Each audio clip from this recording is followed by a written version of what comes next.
Good morning, and thank you for joining us. My name is Natalie Stone, and I serve as an assistant director in the Office of Student Involvement. We are so excited to be back with 90 Stories for 90 Years. In celebration of fraternities and sororities being on DePaul's campus for 90 years, we are interviewing faculty, staff, students, alumni, and advisors about their experience. I am thrilled to kick off this quarter's interview series with Ellen. Ellen, I have a few questions for you, but let's go ahead and get started with an introduction. So if you want to tell us a little bit more about yourself, the university you attended, chapter affiliation, and your role at DePaul University. Great. Thank you, Natalie, and thanks for inviting me. Hello, everyone. My name is Ellen Meents-DeCaigny. I currently serve as the Assistant Vice President and Chief of Staff for the Division of Student Affairs here at DePaul University. And as an undergraduate, I attended Drake University in Des Moines, Iowa, and I am a member of Alpha Phi sorority. So tell us a little bit about why you decided to join your chapter and how that experience shaped your undergraduate time. Sure. Oh my goodness, so many years ago. But I was heavily involved in high school. And so when I went to Drake, I was looking for a way to get involved in college. So joining a sorority seemed like a great way to meet people and to get involved, and also, maybe have some leadership opportunities along the way. And I only knew a couple people. So sorority was, even just the recruitment was great to meet people throughout that process, be it new students or the members of the sororities, and then meet my Alpha Phi family once I joined. So that was kind of my initial reason for getting involved. And I think a big part for Fraternity and Sorority Life is that we all have different values and commitments of our organization. So can you tell us what is your favorite value or commitment and why?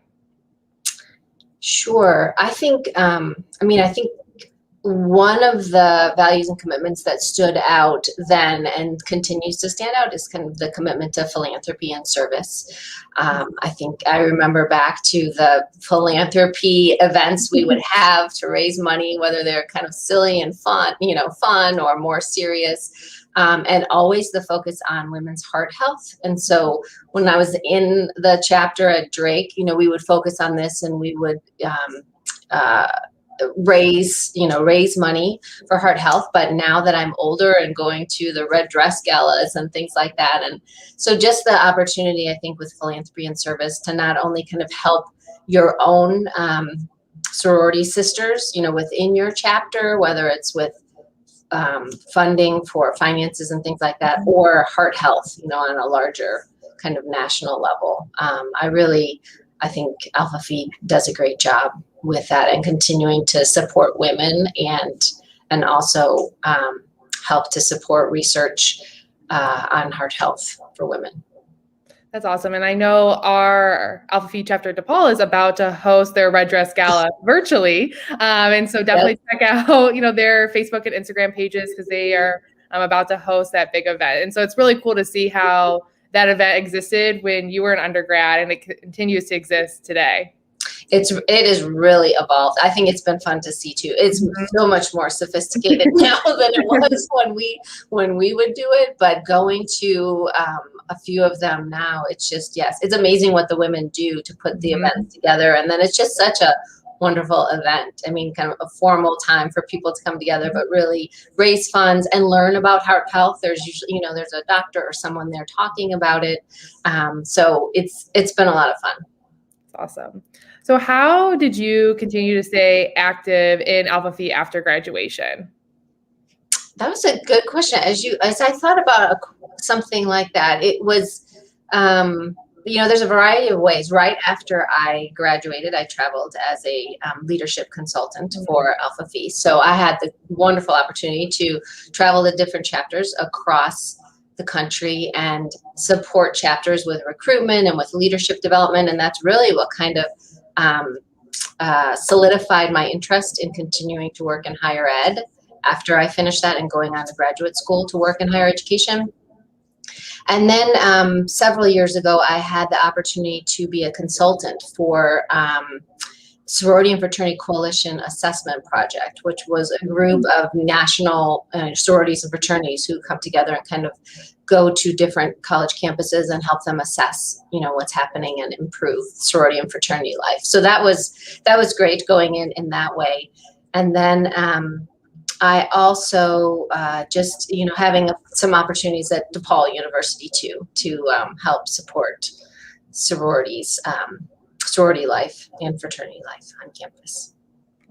And I know you mentioned that you were a sorority consultant. I think that's a pretty unique role to take on after graduating. So can you tell us a little bit, maybe more about that experience and your favorite parts about being an Alpha Phi consultant? Oh my goodness, there's so many things I loved about that role and that I learned in that role. I mean, it was just a great opportunity. I was, very honored to be chosen and to serve in that role.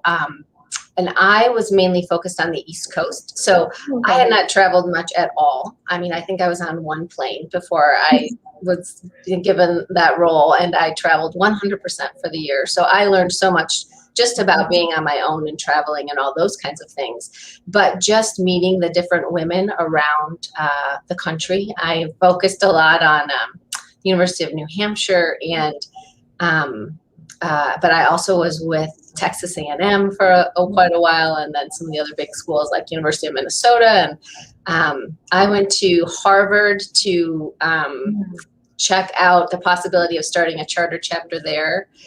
But where I spent a lot of my time was at James Madison, where I had the chance to start the charter chapter at James Madison University in the Shenandoah Valley of Virginia, which was a beautiful place. And I also worked with the University of Virginia right over the mountain. So these were all areas I had not spent any time with, just being able to visit them, but then the opportunity to work with these women, and the chapters were so different on each campus. So it was exciting to kind of take a look and observe their culture and how they were working together, and then find ways to help them either improve the way they were developing leadership programs or looking at their recruitment strategies.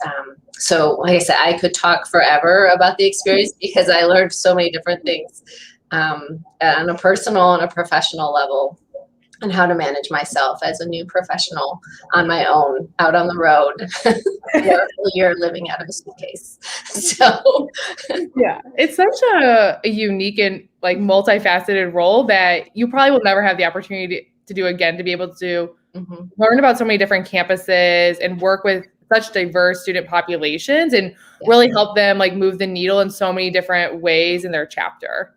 Yes, it was. Yes, just to understand what each chapter needed, right? You were given some information about why you were being asked to go there, but really trying to get in short periods of time to understand and work with the students and establish relationships. And I always loved it. I remember one of the pieces of going from the Northeast to the Southwest. And very different. Women. Yes, it was fascinating. It was. They were all wonderful. Like I said, I mean, I did not really have any experience. I would say, oh my goodness, what was I doing there? Right. It was all amazing, and really helped me grow in so many ways before I went to graduate school and then into full time. Yeah, we've had a few DePaul Fraternity Life members go on to be consultants, and they're, when they come back and talk to us, they're like, wow, like we never knew like this part of Fraternity and Sorority Life existed because we were so much in that DePaul bubble and like the city life of Fraternity and Sorority Life. And they're like, yeah, then we go to a college town, and I mean, that it's the college town, and there's not, we can't go down to like the downtown and go to all these museums and stuff like that. So it's really cool for them to learn, how other universities function as well. Yes, very different systems, in many ways across the country. So you have been at DePaul for a while. So how have you seen the Fraternity and Sorority Life community evolve during your time? Oh my goodness. So yes, I've been at DePaul for a very long time, over 20 years. So I've seen quite a bit. And I was thinking when I arrived, so, the student center was a different building. It's actually where McGowan is now. It became a parking lot, and now it's a science building.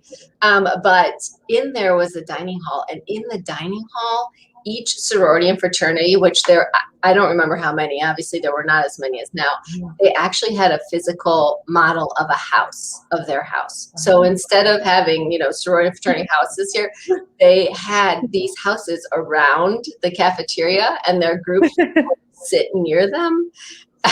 So that's where it was, when I first arrived. And then, of course, it just has evolved over time. I remember attending even the presentation when Alpha Phi was being considered as a new chapter. So just, I haven't been as engaged with all those presentations, but knowing how many, chapters we have brought on in sorority and fraternity life over the years too. And just watching kind of the changes and sophistication around recruitment and how the sororities and fraternities are doing, philanthropy and those kinds of things. So it's been exciting to see. It's really, and again, on an urban campus, right, where we don't have houses, and yet the communities still thrive and still find ways to find, gathering points and keep being successful. So.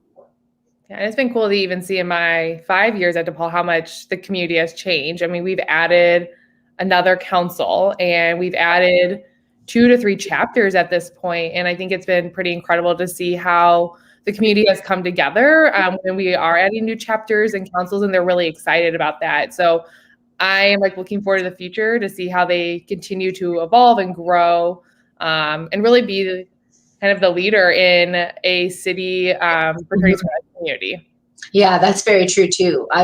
Yes, the councils have been great too, to be able to expand, and the diversity of opportunities and organizations that are here and like you said, working together. I think that's great. And I think you're right that we do have a great opportunity to really be an example of an urban setting with thriving fraternity and sorority life. So what has been your favorite fraternity life event or memory at DePaul? Oh my gosh. Let's see. I can only pick one. I mean, you can pick more than one. There's no limits. We have time. I do have to say it was fun for me, obviously being an Alpha Phi, to be able to see Alpha Phi as one of the, sororities that was bidding, kind of putting a bid to be the next sorority on campus and attending that presentation and things like that. It was kind of exciting for me. But I also, I do enjoy the recruitment process. For me, this year was a little different because I didn't actually see the women recruiting or hear them, recruiting, which is always fun to hear, but could still be a part of that process, through the virtual recruitment. So that's always an exciting time for me, and always kind of a reminder of, the academic year starting and things like that. And so when seeing that take place on campus, I enjoy that. And so you mentioned kind of the recruitment process. So what is your best advice for someone who is looking to join the Fraternity and Sorority Life community? Let's see. I would say one of the most important things is just to be yourself. When you are looking to join a sorority and fraternity, thinking about why you want to join and seeking the group that seems to fit who you are and what you're looking for. So not trying to change in order to fit with a particular organization, but be yourself.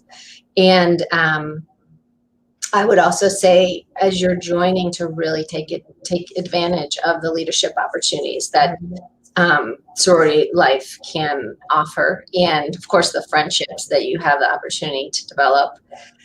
And I think the last piece of advice would be, to find balance. So sororities can provide wonderful opportunities for leadership and friendship and things like that, but to also find balance and find some other involvements on campus too, to not only be involved in a sorority, because I know that was important to me, to have a variety of areas, and there's opportunities, but there's so much to learn from sororities and fraternities.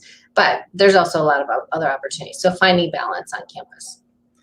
Yeah, and I think that's one of the best parts about DePaul Fraternity and Sorority Life, where students don't feel like it has to consume their entire time outside of the classroom. They are able to be an orientation leader or join a business organization, or be a student employee in the Ray. And so I think that is something that our chapters really do promote, is like, yes, we want you to be active in the organization and take on leadership roles, but we also want you to have a well-rounded experience at DePaul. So, maybe in that first year you focus on fraternity and sorority life, but then you branch out in that second year and maybe be a student employee or be an orientation leader. Mm-hmm. Exactly. I think that's very important. The well-rounded experience, college experience, because there's so much to learn and do while you're in college. So in closing, what was your favorite memory of being a part of the Alpha Phi chapter as an undergrad?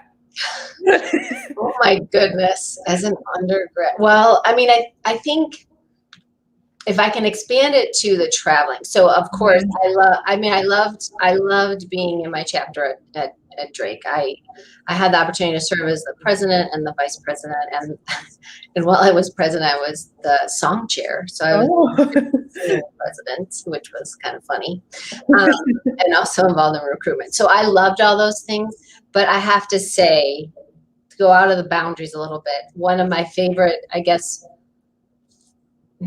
aspects of being Alpha Phi was the opportunity to help start the charter chapter at James Madison University, because not only was it an amazing group of women, I mean, it was a big project. We ended up with a 200-person charter chapter at the university. So big.